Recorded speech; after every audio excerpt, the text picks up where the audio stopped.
project which we're going to discuss is IoT based liquid management system using system on chip.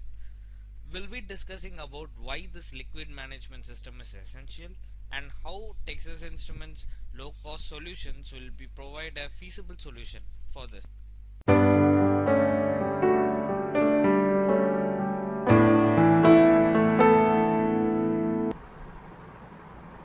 Our liquid management system implementation will follow 5 simple steps.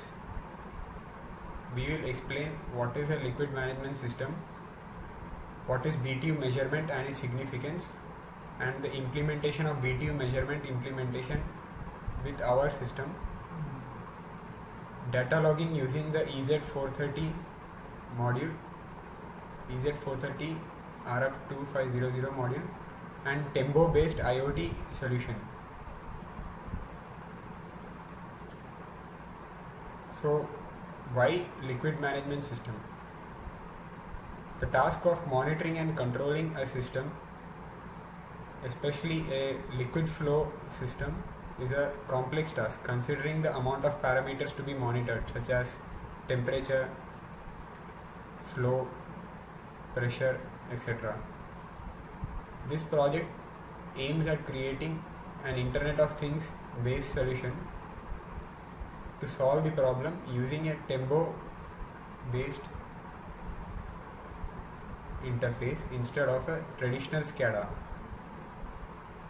So data obtained is logged over directly to the internet through a secure gateway. This is the block diagram implementation of our liquid management system. It consists of 2 sensors, one control element which is the solenoid, and one indication unit which is the liquid level indicator.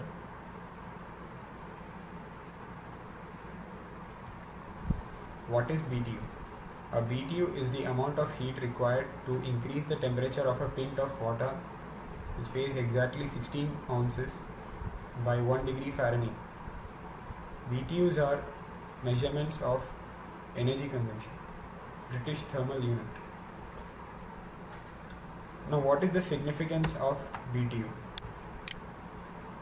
BTU is an essential part of a building management system in a green building. A green building's ratings are actually determined by the BTU measurements.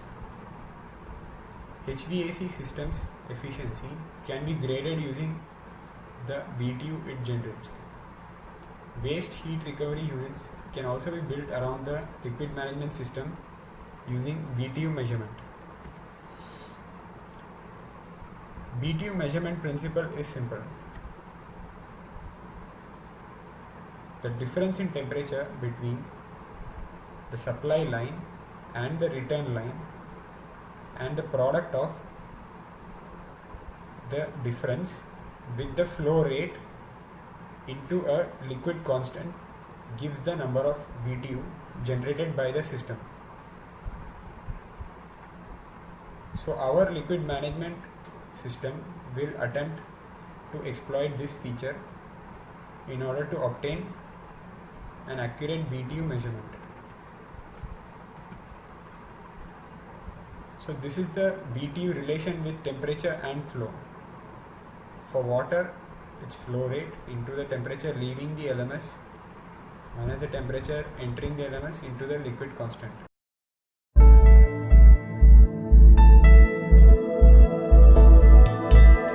I am Jerwal, and I will be elaborating the details of the various sensors used in this project. The first one is the temperature sensor, and the next one is the flow sensor. So the temperature sensor is the platinum resistance temperature detector, the PT100. It measures temperature in comparison to change in resistance. These sensors are placed inside pipes in order to measure the temperature of the fluids, and due to its protective outer covering, it is rapidly replacing its counterpart, the thermocouple, in measuring temperature of liquids of high temperature. The design that we've used is the TF101U2, and for our project, this temperature has been ambient enough to work within a temperature range of minus 30 degrees centigrade to 105 degrees centigrade. The advantages that it offers are its repeatability and stability over a long period of time, and it also offers a high accuracy, which is the main purpose for its usage. The next one is the water flow meter, which is the YFS201. It works on the principle of Hall effect. Its working voltage that we've observed using the MSP430 is 3.5 volts to 18 volts DC, and the rate of flow is 1 to 30 liters per minute, and for every liter that passes through the flow sensor, it generates a pulse rate of 450. The frequency can be calibrated.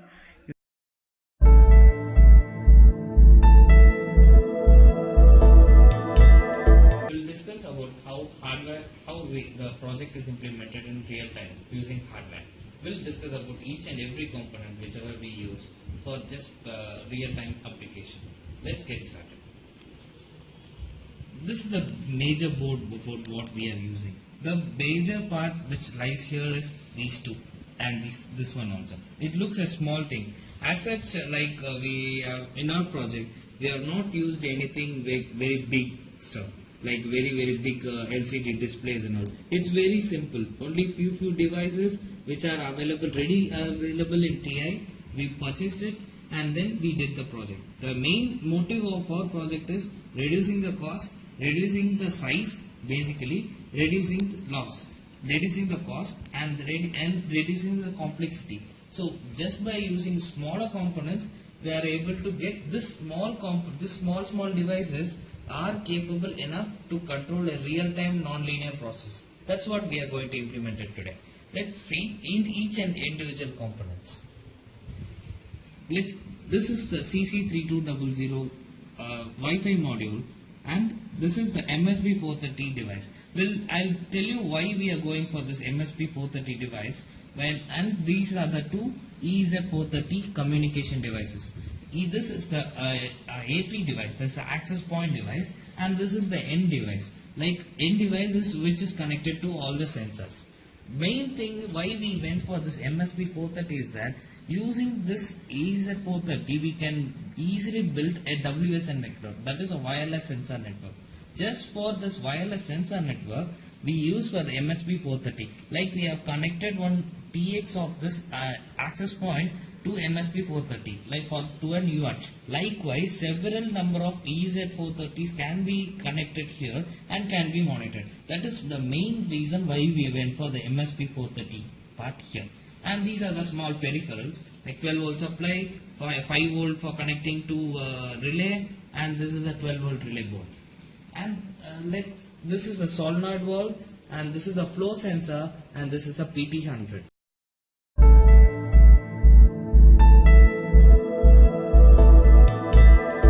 From this solenoid valve is switched on now, and flow sensor and PT100 will measure the flow and the temperature respectively. Here what we have done is that we have hard-coded the value. The flow sensor should allow only 20 liters. That's a huge liter, but as such for demonstration we have done it like flow sensor should allow 20 liters. So what happens is that 20 liters it will count for each and every input. It will give a output pulse. So based on the pulses we'll be calculating the flow. So as it reaches the 20 liters, it will switch off the solenoid valve. And these data, the flow sensor data, solenoid valve is controlled using relay, PT100, and there is a level sensor also here. So this level sensor also is loaded into XCPU. If you see this system here, we have seen the sensor 1, sensor 2, sensor 3 values.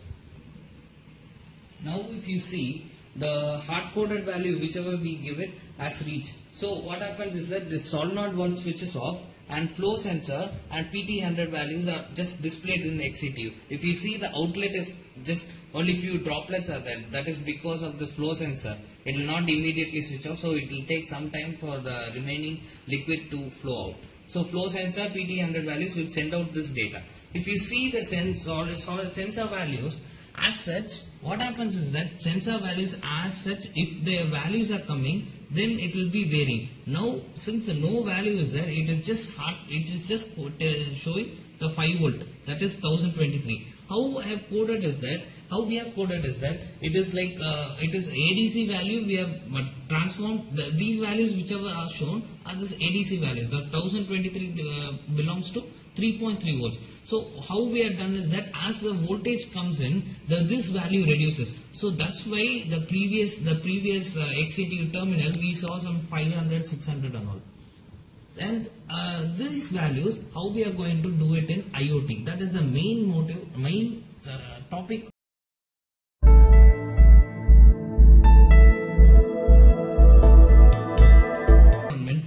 Texas Instruments provides a versatile development platform called Tembo. So using Tembo, you can directly monitor the device, monitor the data, or you can control it, or you can do several things using Tembo. And this is an Energia code for that. So using CC3200, we have created a Google username and a password and the spreadsheet title also. Here in this title, we have given the raw data as device and value. How much is the device and how much is the value we are getting in the real time scenario. And remaining all are just inbuilt functions.